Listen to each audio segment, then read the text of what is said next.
ચાલો આજે આપણે સમજીએ ભારતનો સૌથી મોટો હિસાબ કિતાબ એટલે કે કેન્દ્રીય બજેટ. સીધી વાત છે, આ દેશના પૈસાની કહાણી છે. રૂપિયો આવે છે ક્યાંથી અને જાય છે ક્યાં, ચાલો એને જરા નજીકથી જોઈએ. અને જુઓ, આપણી આખી વાતનો આધાર છે આજે સત્તાવાર દસ્તાવેજ દેખાય છે ને એ જ.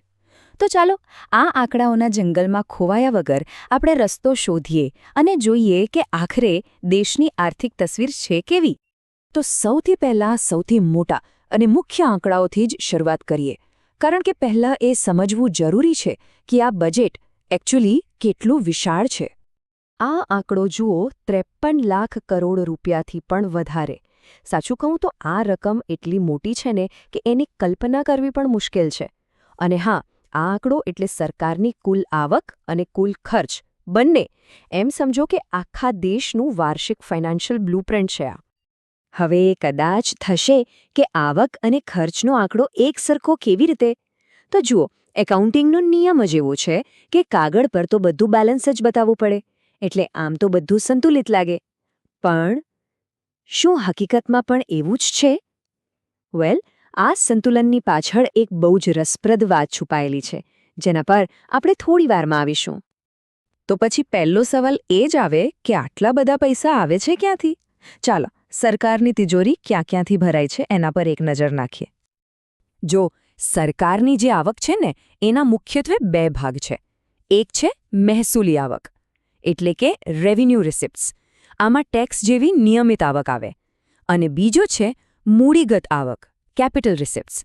આ ક્યારેક ક્યારેક થાય, જેમ કે લોનની વસૂલાત કે કોઈ સરકારી સંપત્તિ વેચી હોય એમાંથી.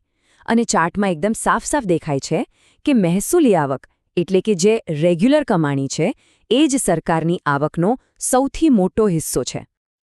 અને આ રેગ્યુલર કમાણીમાં પણ સૌથી મોટો હિસ્સો કોનો છે ખબર છે?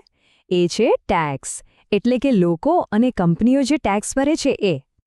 પણ માત્ર એક વર્ષના આંકડા જોવાથી આખી વાત ન સમજાય, ખરું ને? અર્થતંત્ર કઈ દિશામાં જઈ રહ્યું છે એ સમજવા માટે આપણે ટ્રેન્ડ જોવો પડે. તો સવાલ એ છે કે સમયની સાથે સરકારની ટેક્સ વસૂલાત વધી રહી છે કે ઘટી રહી છે? હવે આ ચાર્ટ જુઓ, આ બહુ જ ઇમ્પોર્ટન્ટ છે. કેમ? કારણ કે આ ખાલી ટેક્સની રકમ નથી બતાવતો. આ ચાર્ટ બતાવે છે કે દેશની કુલ આવક એટલે કે જીડીપીની સામે ટેક્સ કલેક્શન કેટલું છે. આનાથી આપણને એ ખબર પડે છે કે આપણી ઇકોનોમી જેમ જેમ મોટી ખાય છે એની સાથે ટેક્સ કલેક્શન પણ વધી રહ્યું છે કે નહીં. અને અહીંયા છે ને એક બહુ જ રસપ્રદ પેટર્ન જોવા મળે છે. જે પ્રત્યક્ષ કર છે એટલે કે ડાયરેક્ટ ટેક્સ, જેમાં ઇન્કમ ટેક્સ અને કોર્પોરેટ ટેક્સ આવે, એ જીડીપીની સરખામણીમાં સતત વધી રહ્યો છે. પણ બીજી બાજુ જે પરોક્ષ કર છે, ઇનડાયરેક્ટ ટેક્સ, જેમ કે જીએસટી, એમાં થોડોક ઘટાડો દેખાય છે.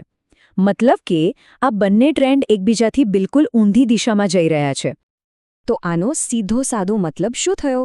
એ જ કે સરકારની આવક માટે ડાયરેક્ટ ટેક્સનું મહત્વ સતત વધી રહ્યું છે. કદાચ આ એ વાતનો પણ સંકેત છે કે ઇકોનોમી વધુ ફોર્મલ થઈ રહી છે અને કર પાલન સુધરી રહ્યું છે. ચાલો, તો આવકની વાત તો આપણે કરી લીધી. હવે સિક્કાની બીજી બાજુ જોઈએ, એટલે કે આ બધા પૈસા જાય છે ક્યાં? સરકાર જે ખર્ચ કરે છે ને એનો એક બહુ મોટો હિસ્સો એવા પ્રોજેક્ટ્સ પર જાય છે જે દેશનું ભવિષ્ય બનાવે છે. આ કોઈ રોજબરોજનો ખર્ચ નથી, સમજ્યા? આ તો દેશ માટે લાંબા ગાળાની અસ્કયામતો એટલે કે એસેટ્સ બનાવવાનું કામ છે. અને રકમ પણ નાની સૂની નથી, 17 લાખ કરોડ રૂપિયાથી પણ વધારે. આ આંકડો છે અસરકારક મૂડીગત ખર્ચનો. આ બધા પૈસા દેશના ઇન્ફ્રાસ્ટ્રક્ચરને એટલે કે પાયાના માળખાને મજબૂત કરવા માટે વપરાશે. તો આ મૂડીગત ખર્ચ એટલે બરાબર શું? ચાલો એકદમ સરળ શબ્દોમાં સમજીએ. આ એ પૈસા છે જે નવા રોડ અને હાઈવે, નવી રેલવે લાઇનો, બંદરો અને પાવર પ્લાન્ટ્સ જેવી વસ્તુઓ બનાવવા પાછળ ખર્ચાય છે. ટૂંકમાં આ એક એવું રોકાણ છે જે આવનારા વર્ષોમાં દેશના આર્થિક વિકાસને ગતિ આપશે.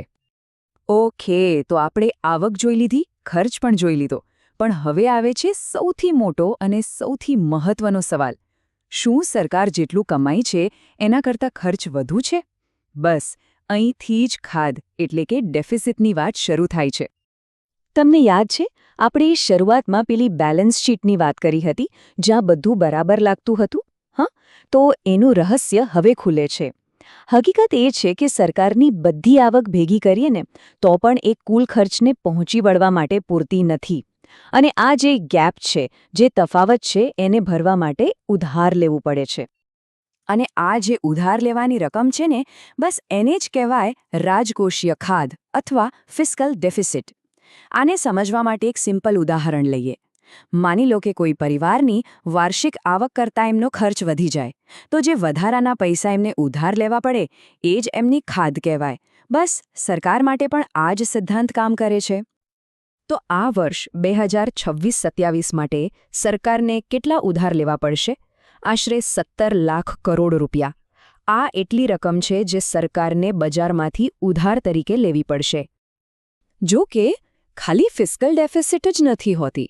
એના સિવાય પણ બીજી કેટલીક મહત્વની ખાધ હોય છે જે સરકારની નાણાકીય તબિયતની અલગ અલગ બાજુઓ બતાવે છે.